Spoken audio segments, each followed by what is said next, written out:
Okay, students, now we are going to start our chapter number 3, and the chapter number 3 is the first exercise, that is exercise 3.1. So the first question of exercise 3.1 is a merchant in the port city of Lothal. तो यहाँ पे ना बहुत सारी ancient जो language है या फिर कह सकते हैं जो बेसिकली एंशियंट चीजें हैं वो यूज की गई हैं। तो मैं आपको साथ के साथ ये भी बताते जाऊंगी कि क्या क्या चीजें किस किस यहाँ पे चीज की बात हो रही है, वो कैसे रिलेटेबल है ना। ठीक है जी। तो वो बोल रहे हैं कि एक मर्चेंट है पोर्ट सिटी लोथल में।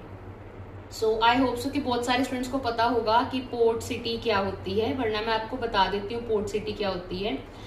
ठीक है जी। तो यहाँ पे पोर्ट सिटी जो है वो क्या है, लोथल की बात की गई है। So Lothal is a very famous port city in ancient times as well. ठीक है जी। तो उसमें क्या होता था, जो सामान था वो लाया जाता था और यहाँ से ले जाया जाता था थ्रू वाटर्स। ठीक है, वाटर के थ्रू, पानी के थ्रू। वहां पे क्या हो रहा है, is exchanging bags of spices for copper ingots. तो जैसे पहले था ना बार्टर सिस्टम, उसमें क्या थे, चीज के बदले जो चीज थी वो एक्सचेंज कर लेते थे, उस सिस्टम की यहाँ पे बात की गई है। ठीक है जी। तो वो क्या बोल रहे हैं, पोर्ट सिटी लोथल में एक क्या है, मर्चेंट है जो एक्सचेंज कर रहा है। क्या एक्सचेंज कर रहा है, bags of spices for copper ingots. तो वो क्या कर रहा है, स्पाइसेस के बैग के बदले, स्पाइसेस के बैग के बदले वो एक्सचेंज कर रहा है कॉपर इनगोट्स। तो यहाँ पे इनगोट्स का मतलब तो ये होता है कि कोई भी जो मेटल है, स्पेशली कोई भी गोल्ड, सिल्वर, कॉपर, इस तरीके की जो मेटल्स हैं, उनकी जो ब्रिक्स होती हैं, जो ईंटें बनी होती है उनकी, उनको बोलते हैं हम इनगोट्स। यहाँ पे उन्होंने कॉपर इनगोट्स बोला है, मतलब कॉपर की जो कॉपर मेटल है उसकी जो ब्रिक्स है वो एक्सचेंज कर रहा है, किसके बदले में, स्पाइसेस के बैग्स के बदले में।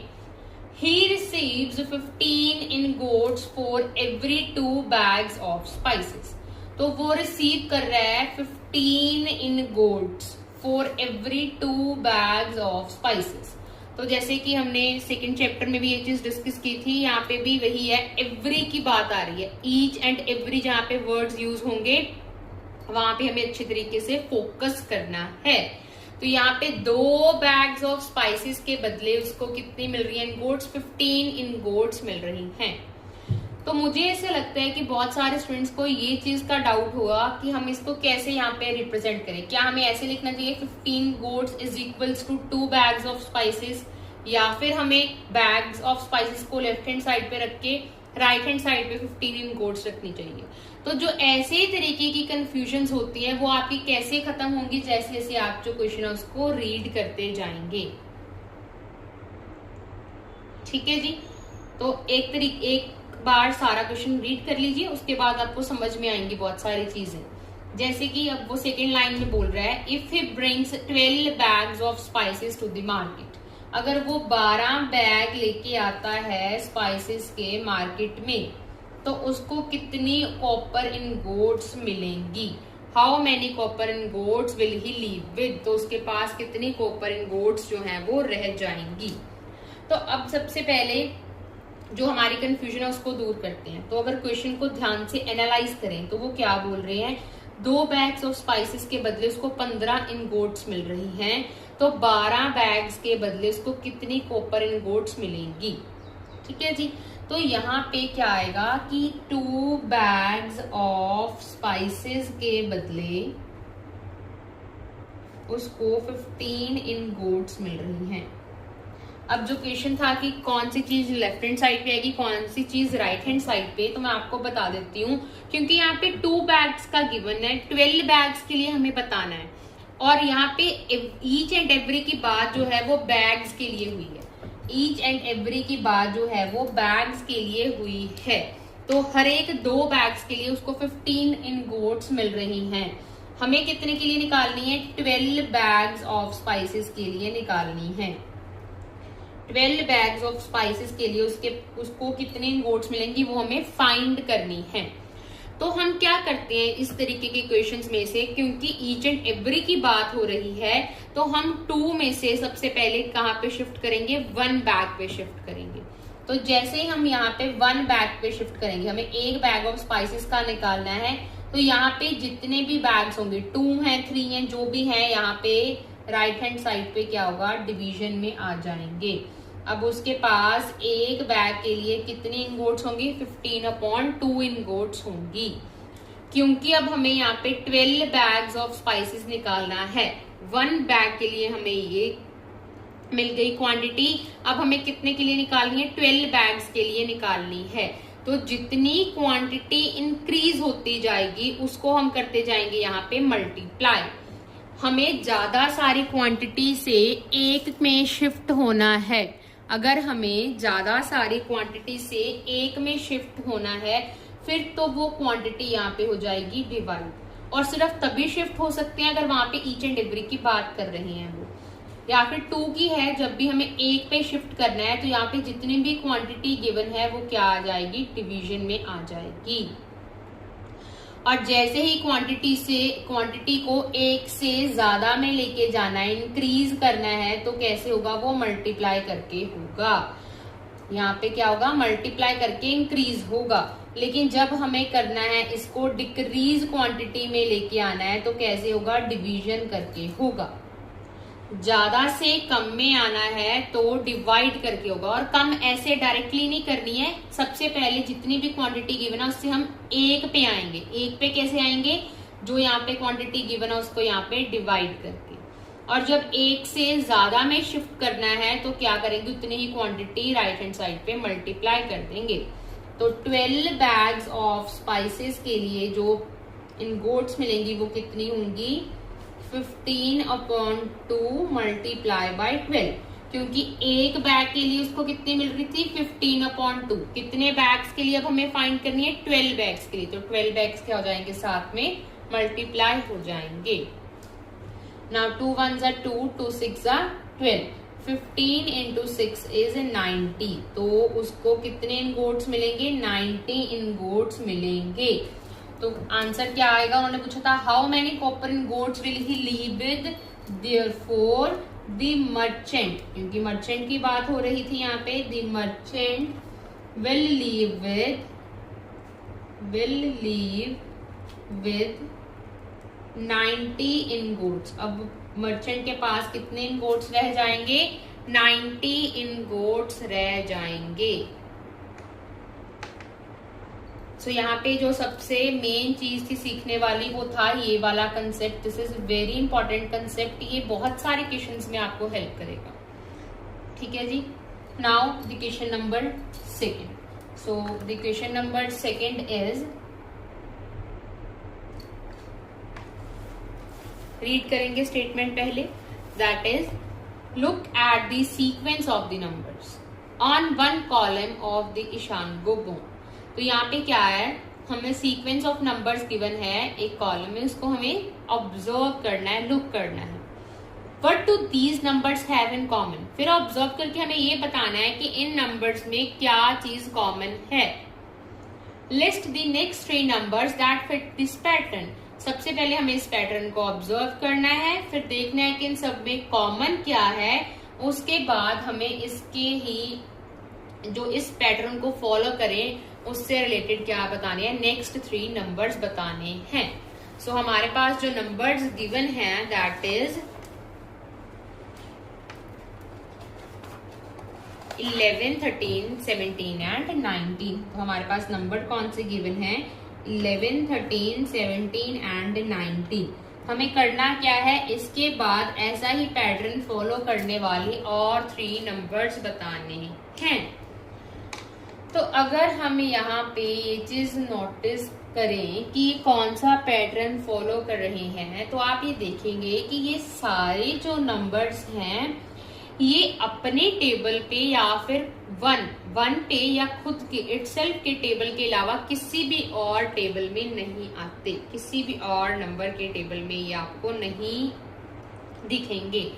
तो यहाँ पे क्या है, these numbers are prime numbers. अगर आप इनको ध्यान से देखें तो ये कैसे नंबर्स हैं जो किसी भी और नंबर के टेबल पे नहीं आते, सिर्फ अपने या वन के टेबल पे ही आते हैं।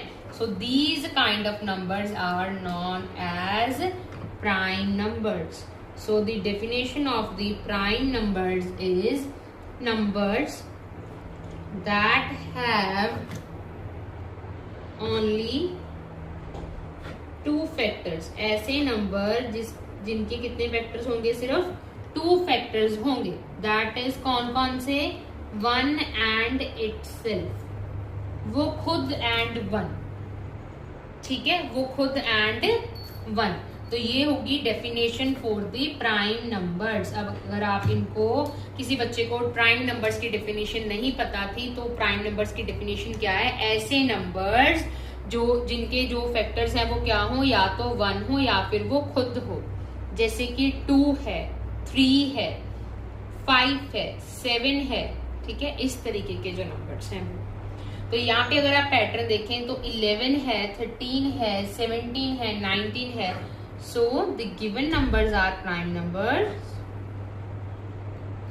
Given numbers are prime numbers. जो हमारे पास गिवन सीक्वेंस है वो क्या है? प्राइम नंबर्स की सीक्वेंस है। तो the next 3 prime numbers will be, next 3 prime numbers will be, हमें नेक्स्ट 3 प्राइम नंबर्स यहाँ पे बताने हैं, तो वो क्या होंगे? अब 19 के बाद आता है 20, 21, 22, 23, इस तरीके के नंबर्स आएंगे। अब अगर आप 20 देखें तो 20 सबसे पहले तो 2 के टेबल पे ही जा रहा है, तो ये तो प्राइम नंबर नहीं हुआ, क्योंकि हमारे पास क्या फैक्टर्स चाहिए थे? सिर्फ 1 एंड इटसेल्फ। सिमिलरली जो 21 है वो किस पे जा रहा है? 3 पे भी जा रहा है, 7 पे भी जा रहा है, मतलब और भी बहुत सारे नंबर्स पे जा रहा है। मैं जस्ट एक आपको बता रही हूँ, क्योंकि अगर एक भी मिल गया मतलब ये डेफिनेशन वो फॉलो नहीं कर रहा है। अगर एक भी इटसेल्फ और 1 के अलावा मिल गया नंबर, यहाँ पे जो 22 है वो एब्सोल्युटली 2 के टेबल पे आ रहा है, लेकिन जो 23 है वो सिर्फ 1 एंड इटसेल्फ पे ही आएगा। So the next prime number is 23। Now अगर हम 24 देखें तो अगेन यहाँ पे 2 पे जा रहा है, 25 एब्सोल्युटली 5 पे जा रहा है, 26 2 पे जा रहा है, अगेन 27 3 पे जा रहा है, 28 अगेन 2 पे जा रहा है। तो स्मॉल नंबर्स पे भी आप देख सकते हैं, टेबल्स पे देख सकते हैं। नाउ अगर नेक्स्ट मैं 29 की बात करूं तो क्या 29 किसी भी टेबल में आता है? तो नो, क्योंकि 1 and 29 are the only factors of 29। So next prime number हमारे पास मिल गया 29। नाउ अगर 30 की बात करें तो अगेन ये 2 के भी टेबल में आ रहा है, ये 3 के भी टेबल में आ रहा है, ठीक है जी। तो मोर देन 1 टेबल्स हो गया। तो यहाँ पे अगर हम 31 की बात करें then again this is a prime number, क्योंकि ये सिर्फ 1 एंड 31 पे ही आ रहा है। So the next 3 prime numbers are 23, 29 and 31। तो हमारे पास कौन कौन से प्राइम नंबर्स हमें मिले? एक मिला यहाँ पे 23, एक मिला 29 एंड एक मिला 31।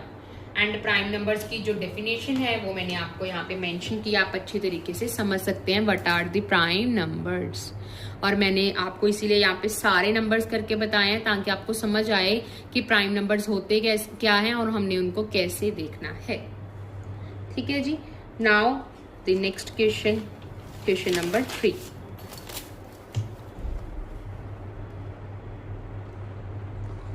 Now, the question number 3 is, we know that natural numbers are closed under addition. वो क्या बोल रहे हैं कि हमें पता है कि जो नेचुरल नंबर्स हैं वो क्लोज्ड होते हैं अंडर एडिशन में। अब क्लोज्ड का मतलब क्या होता है वो बता रहे हैं। क्या होता है क्लोज्ड का मतलब? The sum of any two natural numbers is always a natural number. हम जिस भी तरह के नंबर्स को ऐड करें, अगर उन तरीके के सेम नंबर्स हमारे पास आते हैं तो हम उनको क्या बोलते हैं? उस नंबर्स को कि वो क्लोज्ड हैं अंडर दैट पर्टिकुलर ऑपरेशन।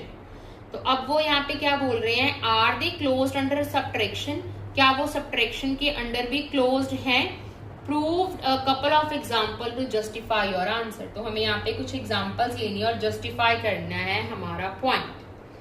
तो मैं यहाँ पे सबसे पहले आपको बताऊंगी कि what is the definition for closed. Closed का मतलब क्या है? यहाँ पे नंबर्स में क्लोज्ड का मतलब क्या होता है? So question number 3। तो यहाँ पे उन्होंने बात की है क्लोज्ड की। क्लोज्ड बोला उन्होंने, क्लोज्ड बोला है अंडर एडिशन। तो है क्या है closed under addition? Natural numbers. अब हमें देखना क्या है, क्या ये क्लोज्ड है अंडर सब्ट्रैक्शन भी? तो यहाँ पे जो सबसे पहले और जो मेन डेफिनेशन है that is the definition of natural numbers. तो नेचुरल नंबर्स की डेफिनेशन सबको पता होनी चाहिए। So natural numbers are those numbers which starts from 1 and goes through till the counting exist. जहां तक भी आपको काउंटिंग आती है वहां तक आप जाएं और जितने भी नंबर्स आपको पता है वो सारे क्या होंगे, फिर नेचुरल नंबर्स होंगे। इट्स जस्ट दैट कि जो नेचुरल नंबर्स हैं वो स्टार्ट 1 से होते हैं, लेकिन उनका एंडिंग पॉइंट कोई भी नहीं है। आप जहां तक काउंटिंग को ले जा सकते हैं वहां तक आप जाएं, आपके पास क्या होंगे, वो नेचुरल नंबर्स होंगे। इट्स जस्ट दैट कि दैट स्टार्ट्स फ्रॉम 1। अब क्लोज्ड अंडर एडिशन का मतलब क्या है? अब वो बोल रहे हैं क्लोज्ड अंडर एडिशन का मतलब क्या है कि अगर आप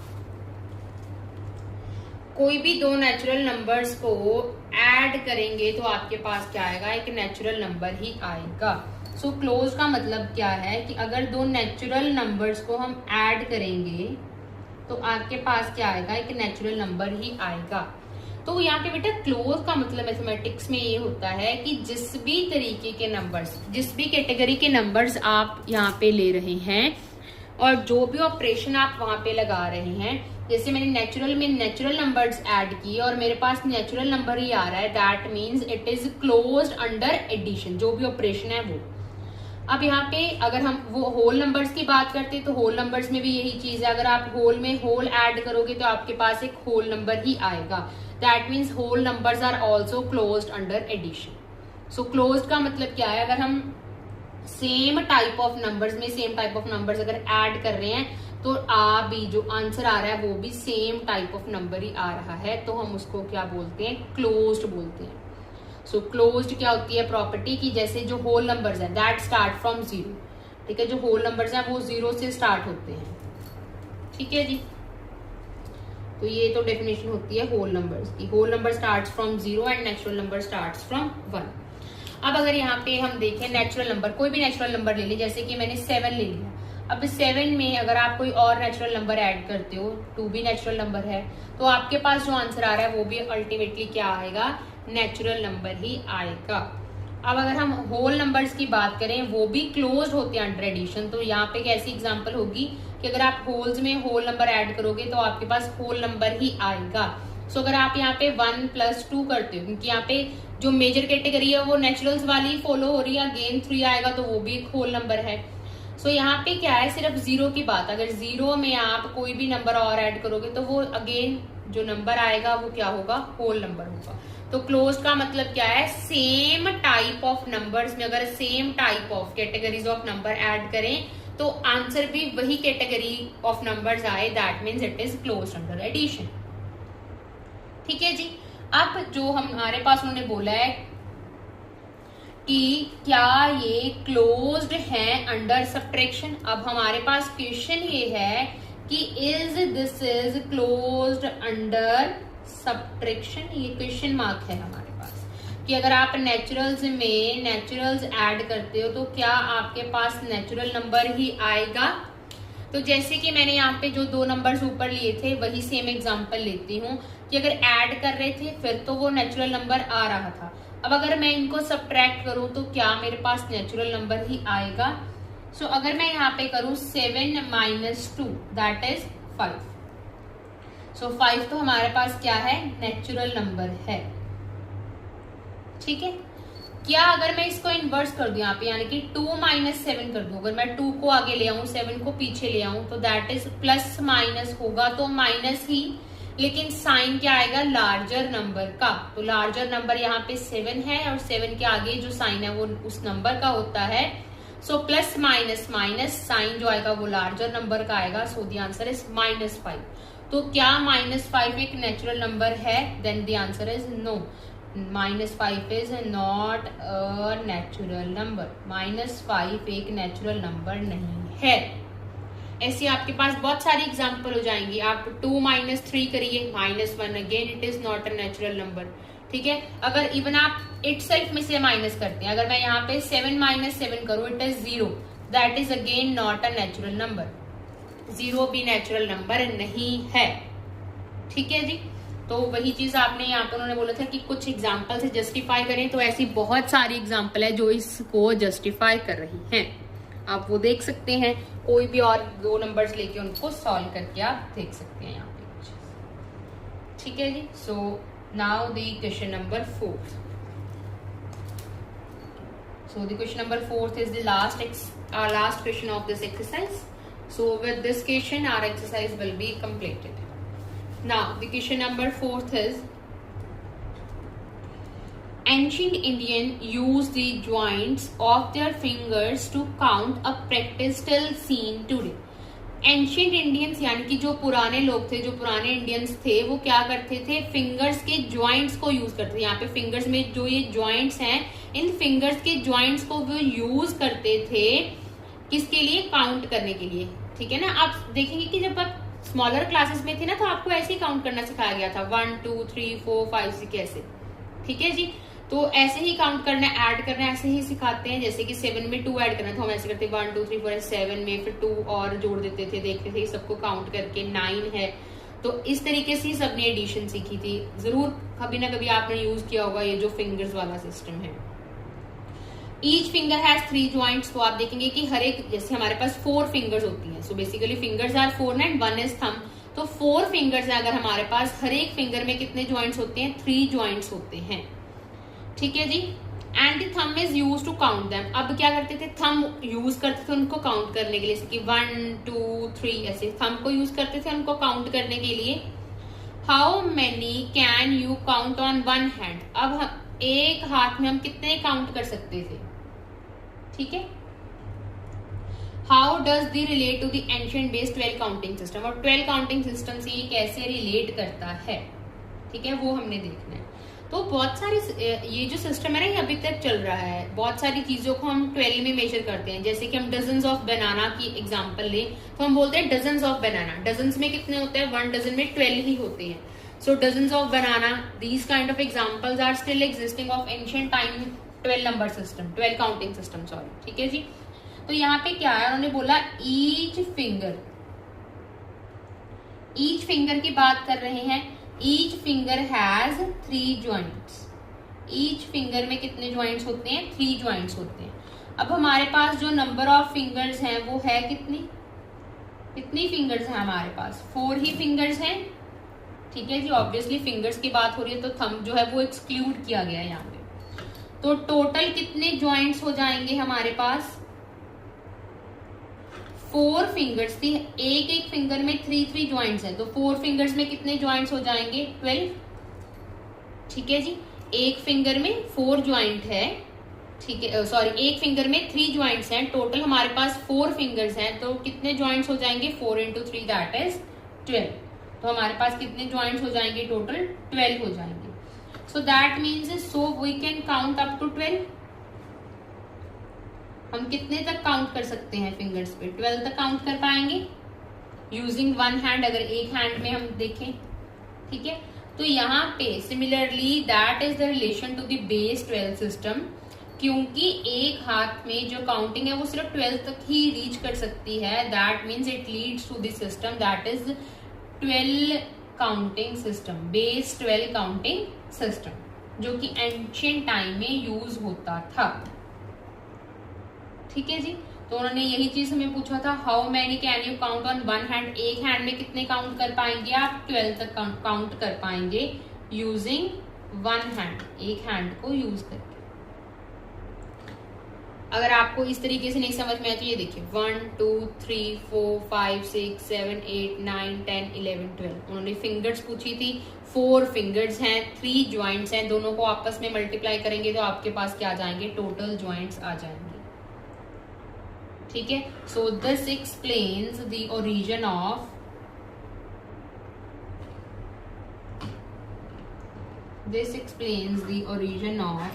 बेस 12 काउंटिंग सिस्टम।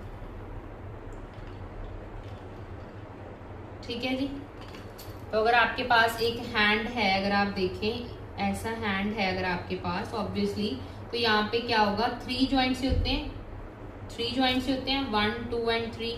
4 फिंगर्स थी, 3 ज्वाइंट्स थी, तो आपके पास टोटल कितने ज्वाइंट्स हो गए? 12 joints. So that leads to them to the base 12 counting system. So our exercise 3.1 is complete. Now in the next lecture we will gonna discuss our exercise 3.2. Now before discussing the exercise 3.2 I will discuss these kind of rules first. ठीक है, ये वो सारे rules हैं जो कि exercise 3.2 में use होंगे.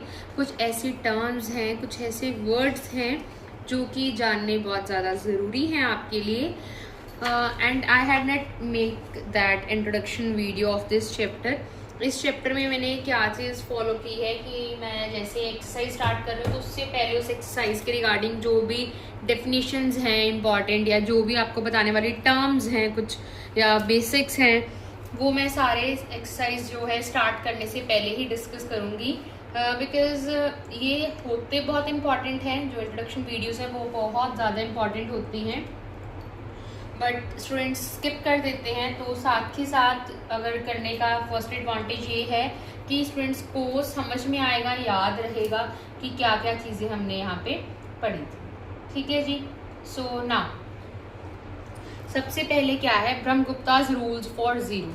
जो ब्रह्मगुप्ता ने हमें रूल्स बताए थे जीरो के लिए, तो जो सबसे पहला रूल है वो क्या है,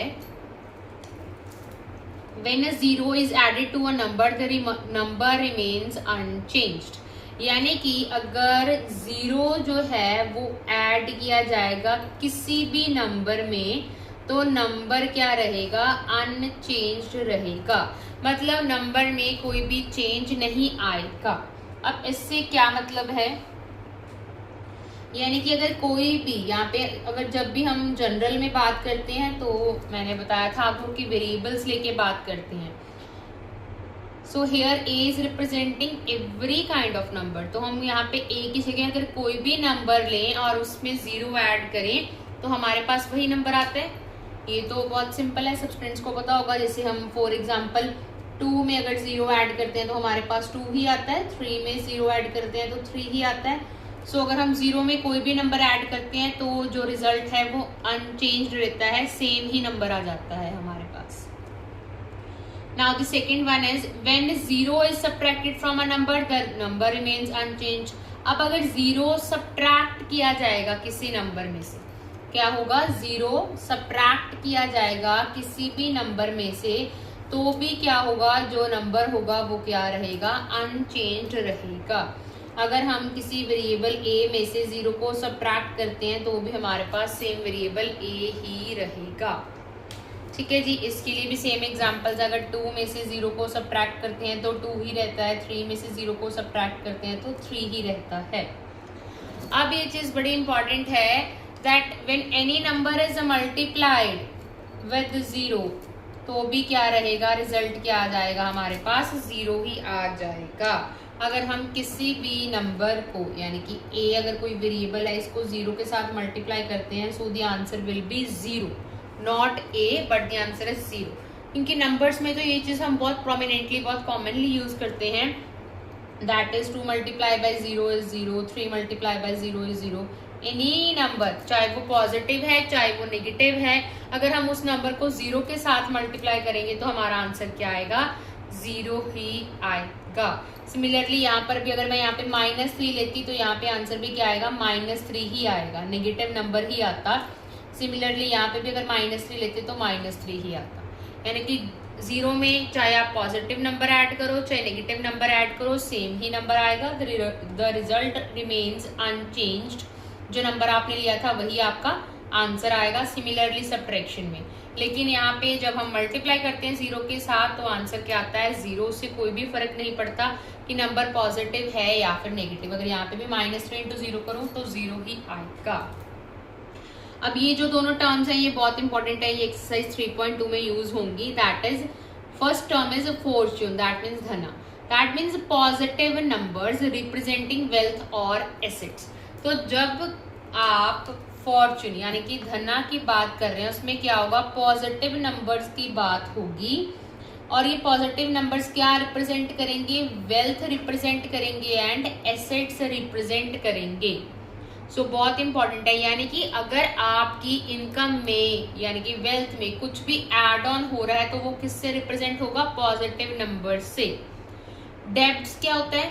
जो भी हमने उधार लिए हैं पैसे किसी से, ठीक है, जो कि हमने किसी से जो है उधार लिए हैं, एज अ लोन लिया है, तो वो किससे रिप्रेजेंट होगा? नेगेटिव नंबर्स के साथ रिप्रेजेंट होगा, ठीक है जी।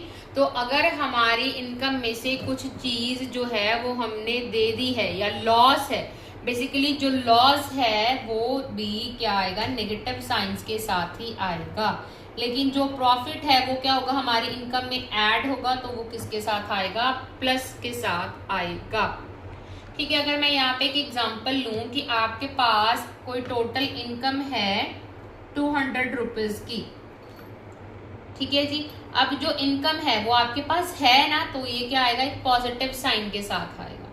लेकिन उसमें से आपने क्या करना है? रेंट पे करना है, हाउस रेंट पे करना है, जैसे वो 100 रुपीज है, तो यहाँ पे आपने रेंट पे करना है, तो ये क्या हो गया? निगेटिव मनी होगी, क्योंकि ये अब आपके पास नहीं रहेगी, आपको ये देनी है, किराया है, ये भी डेप्ट ही है ना। रेंट क्या है? डेप्ट तो है, किराया ही है जो आपको देना है। तो दैट्स काइंड ऑफ थिंग्स जो है हम इस एक्सरसाइज में डिस्कस करेंगे, ठीक है जी। लॉस, अगर किसी बिजनेस की बात कर रहे हैं तो वो लॉस एंड प्रॉफिट में बात कर लेंगे, ठीक है ना। अब यहाँ पे क्या चीज है? एक नई जो चीज तो नहीं है, मतलब आपने पढ़ी हुई है, लेकिन इसको एक्सपैंड कैसे किया था वो बताया गया है।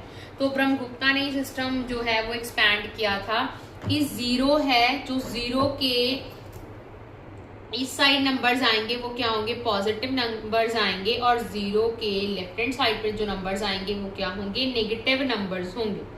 तो इनको हम बोलेंगे पॉजिटिव नंबर्स, ये है हमारे पास नेगेटिव नंबर्स, और सेंटर में क्या है? हमारे पास जीरो है, जिसको हम क्या बोलते हैं? थे शून्य बोलते थे, ठीक है जी। अब जो फॉर्च्यून्स होंगे, धना होंगे, वो पॉजिटिव साइड पे आएंगे, जो डेप्ट है, ऋण होंगे, वो नेगेटिव साइड पे आएंगे।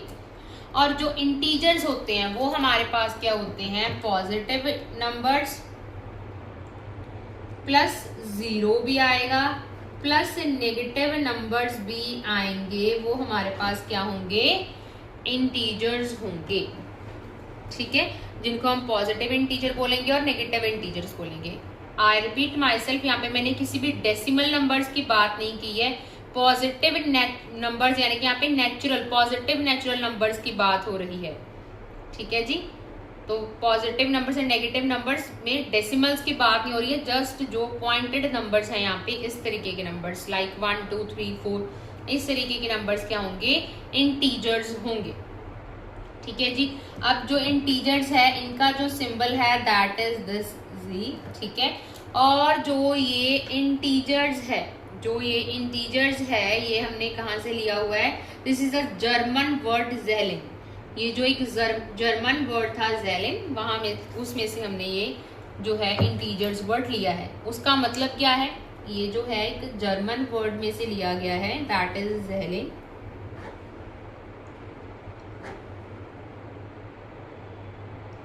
इसका मतलब भी क्या है? नंबर्स। ज़ेलिन का मतलब क्या होता है? नंबर्स ही होता है, ठीक है जी। तो ये एक छोटी सी इंट्रोडक्शन थी फॉर एक्सरसाइज 3.2।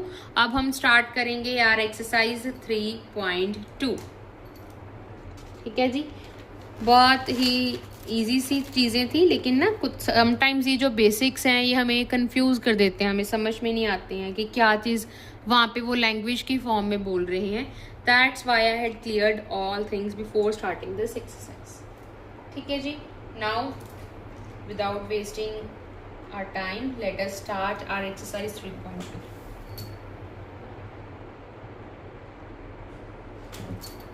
तो सबसे पहले जो स्टेटमेंट है उसको बहुत ध्यान से रीड करेंगे एंड देन सॉल्यूशन की ओर पढ़ेंगे। सो द फर्स्ट क्वेश्चन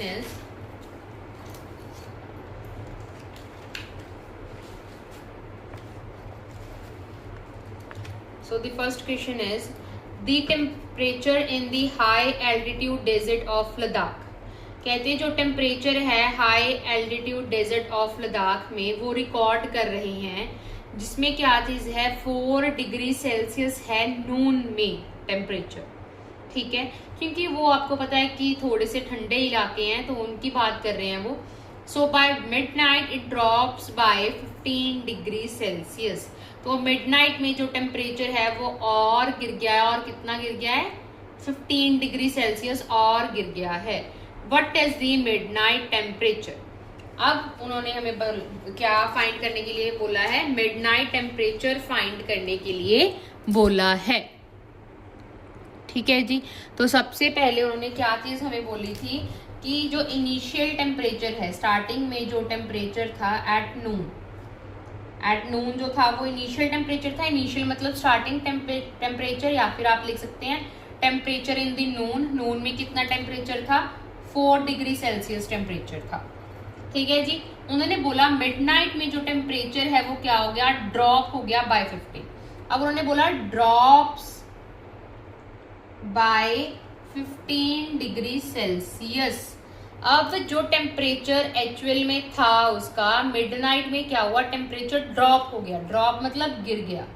अब जब टेम्परेचर गिर गया तो हम इसको किसके साथ शो करेंगे, नेगेटिव साइन के साथ शो करेंगे, क्योंकि टेम्परेचर जो है वो क्या हो रहा है, ड्रॉप हो रहा है। ड्रॉप मतलब गिर गया है, कम हो गया है।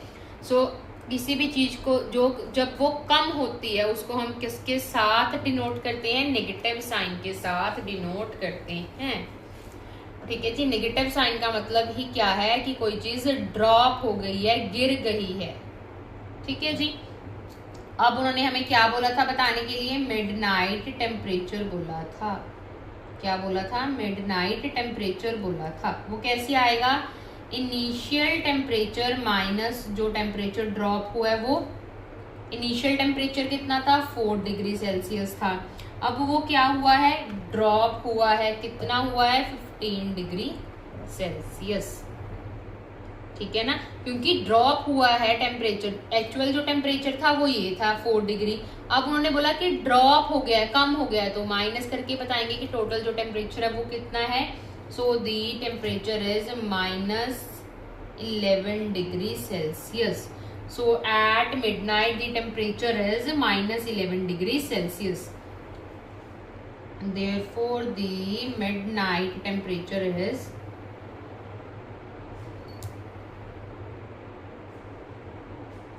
-11 डिग्री सेल्सियस। सो मिडनाइट में जो टेम्परेचर है वो क्या हो गया है, ड्रॉप हो गया था 15 डिग्री सेल्सियस, तो कितना हो गया at the end, 11 degree Celsius हो गया। ठीक है, अब जो नेक्स्ट एग्जाम्पल है, सॉरी जो नेक्स्ट क्वेश्चन है ऑफ एक्सरसाइज 3.2, इसमें जो मैंने प्रीवियसली डिस्कस की थी इंट्रोडक्शन, वो यहाँ पे काम आएगी। ठीक है, इसीलिए हमने वो इंट्रोडक्शन साथ ही साथ वहां पे मैंने आपको बताई है कि क्या क्या चीजें जो है नेक्स्ट एक्सरसाइज में यूज होंगी। ठीक है जी,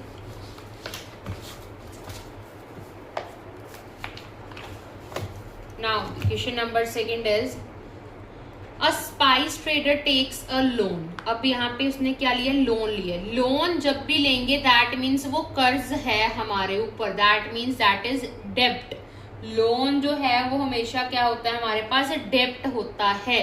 तो जब भी लोन की बात आएगी वो किस साइन के साथ उसको रिप्रेजेंट करेंगे, नेगेटिव साइन के साथ। ठीक है जी, द नेक्स्ट डे ही मेक्स अ प्रॉफिट फॉर्चून। अब फॉर्चून किसके साथ रिप्रेजेंट करते थे, प्लस साइन के साथ। सो प्रॉफिट हो रहा है उसको 1200 रुपीज।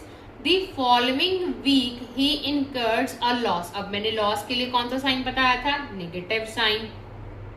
तो 450 के साथ भी क्या आएगा, नेगेटिव साइन आएगा। Write this sequence as an equation using integers and calculate his final financial standing. अब क्या करना है, इस इक्वेशन सीक्वेंस को इक्वेशन की तरह नोट करना है इंटीजर्स को यूज करके, एंड कैलकुलेट करनी है उसकी फाइनल फाइनेंशियल स्टैंडिंग की कितनी है। तो उन्होंने सबसे पहले हमें क्या गिवन किया था, जो बात की गई थी वो की गई थी डेब्ट की, लोन की।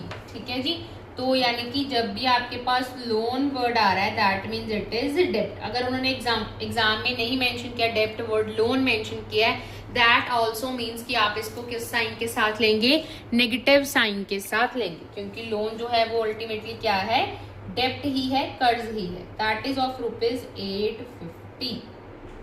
ठीक है, अब जो लोन आएगा वो किस साइन के साथ आएगा, as I told you before, negative sign के साथ आएगा, क्योंकि वो हमारी इनकम में से जाएगा ही जाएगा। हमने वो किसी से क्या लिया है, उधार लिया है।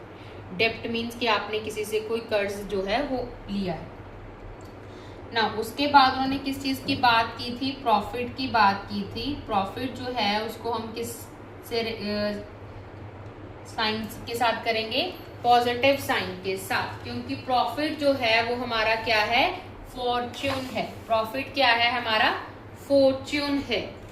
ठीक है, और फॉर्च्यून को किस साइन के साथ हम डिनोट करते हैं, पॉजिटिव साइन के साथ। सो प्रॉफिट जो है वो हमारा कितने रुपीज का था, 1200 रुपीज का। उसके बाद उन्होंने बोला कि नेक्स्ट वीक क्या हुआ, उसको लॉस हो गया। अब लॉस जो है उसको कितने का हुआ, ₹450 का हुआ। अब जो लोन था, डेप्ट था, कर्ज था, वो नेगेटिव साइन के साथ आएगा। प्रॉफिट मैंने बताया था कि पॉजिटिव के साथ, एंड लॉस जो है वो माइनस के साथ आएगा। अब हमें क्या बतानी है, इसकी एक इक्वेशन बतानी है। ठीक है जी, तो स्टेप बाय स्टेप कैलकुलेट करेंगे। तो सबसे पहले यहाँ पे ना आप एक पॉजिटिव नंबर लगाओ, उसके बाद सारे नेगेटिव नंबर्स को लगाइएगा। सो पॉजिटिव नंबर इज 1200, तो यहाँ पे क्या आ जाएगा, 1200 आ जाएगा। बाकी दोनों सब्ट्रैक्शन वाले हैं, वो किसी भी सीक्वेंस में आप यहाँ पे मेंशन कर सकते हैं। ठीक है जी, तो 1200 माइनस 850, अगर उन्होंने इक्वेशन एज इट इज पूछी ना, तो पहले आप एज इट इज कैसे लिखेंगे, -850 प्लस 1200 माइनस 450। अब नंबर के आगे वाला साइन नंबर का होता है, तो आप पॉजिटिव जो टर्म है उसको आगे रख के सारे नेगेटिव टर्म्स को पीछे राइट कर सकते हैं। सो इस पूरे को हम सॉल्व करेंगे। So 1200 minus minus plus, but the sign is of will be of minus, क्योंकि लार्जर नंबर का साइन आता है हमारे पास।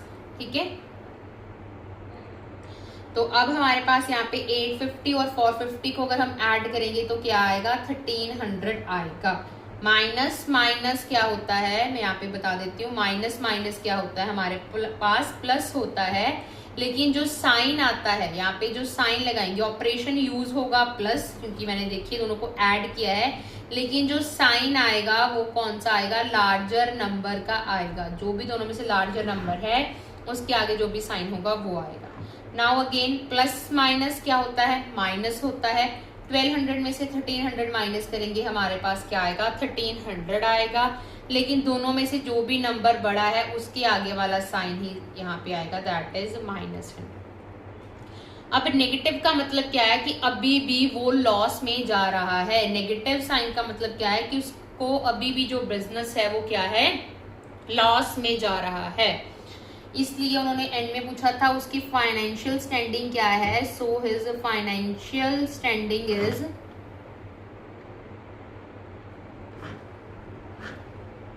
-100। दैट मीन्स उसको क्या हो रहा है, लॉस हो रहा है अभी भी। अगर सारा क्वेश्चन सॉल्व करने के पास आपके पास एक नेगेटिव क्वांटिटी आ रही है, दैट मीन्स उसको क्या हो रहा है, लॉस हो रहा है। ठीक है जी, आई होप सो कि अब बहुत अच्छे तरीके से आपको जो ये क्वेश्चन है वो क्लियर हो गया है। Now the next question is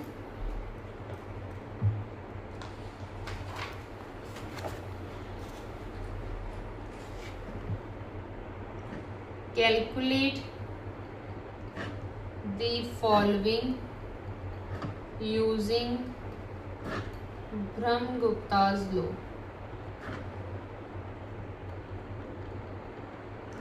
अब हमें उसके ही ब्रह्मगुप्ता के लॉज यूज करके फॉलोइंग को सॉल्व करना है।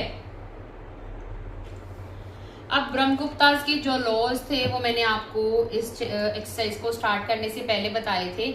दैट इज कि डेब्ट जो है उसको हम नेगेटिव साइन के साथ रिप्रेजेंट करते हैं एंड फॉर्च्यून को पॉजिटिव साइन के साथ रिप्रेजेंट करते हैं। तो वही चीज हमें यहाँ पे यूज करनी है, -12 into 5। सो यहाँ पे मल्टीप्लाई में क्या होता है, स्पीकिंग साइंस आते हैं। मैं यहाँ पे सबसे पहले आपको वो चीज बताती हूँ, अगर किसी भी स्टूडेंट को इसमें कंफ्यूजन होगी तो वो क्लियर हो जाएगी। सो मल्टीप्लाई में क्या होता है, मल्टीप्लाई में क्या होता है, बोलने वाले साइंस आते हैं, दैट मीन्स स्पीकिंग साइंस आते हैं। ये बहुत इंपॉर्टेंट चीज है, लेकिन मोस्ट ऑफ द स्टूडेंट्स इसमें कंफ्यूज हो जाते हैं कि हम एडिशन में तो ऐसे कर रहे थे, मल्टीप्लिकेशन में कैसे करेंगे, ठीक है। सो अगर माइनस एंड माइनस को हम मल्टीप्लाई करें, this dot means multiplication, minus minus sign कौन सा आएगा, प्लस आएगा। अगर एक प्लस है दूसरा माइनस है तो हमारे पास क्या आएगा, माइनस ही आएगा, चाहे माइनस पहले हो चाहे बाद में हो। Plus minus minus, minus plus भी क्या होता है, माइनस ही होता है, चाहे पहले हो माइनस चाहे बाद में हो। मल्टीप्लिकेशन में अगर एक साइन पॉजिटिव है एक साइन नेगेटिव है तो डेफिनेटली आपका जो आंसर है वो क्या आएगा, नेगेटिव ही आएगा। सिमिलरली माइनस माइनस क्या होगा, प्लस होगा, एंड प्लस प्लस भी क्या होगा, प्लस ही होगा। तो वही हमें यहाँ पे यूज करना है। तो एज पर ब्रह्मगुप्ता जो डेब्ट था उसको हम किस साइन के साथ इंडिकेट कर रहे थे, नेगेटिव साइन के साथ। और जो हमारे पास फॉर्च्यून था उसको हम किस साइन के साथ इंडिकेट कर रहे थे, पॉजिटिव साइन के साथ, ठीक है। सो यहाँ पे जो नेगेटिव साइन के साथ है दैट मीन्स वो हमारा क्या है, डेब्ट है। सो डेब्ट मल्टीप्लाई बाय, यहाँ पे पॉजिटिव है, अगर नंबर के आगे कोई भी साइन है that means it is positive, तो ये क्या हो गया, हमारा फॉर्च्यून हो गया।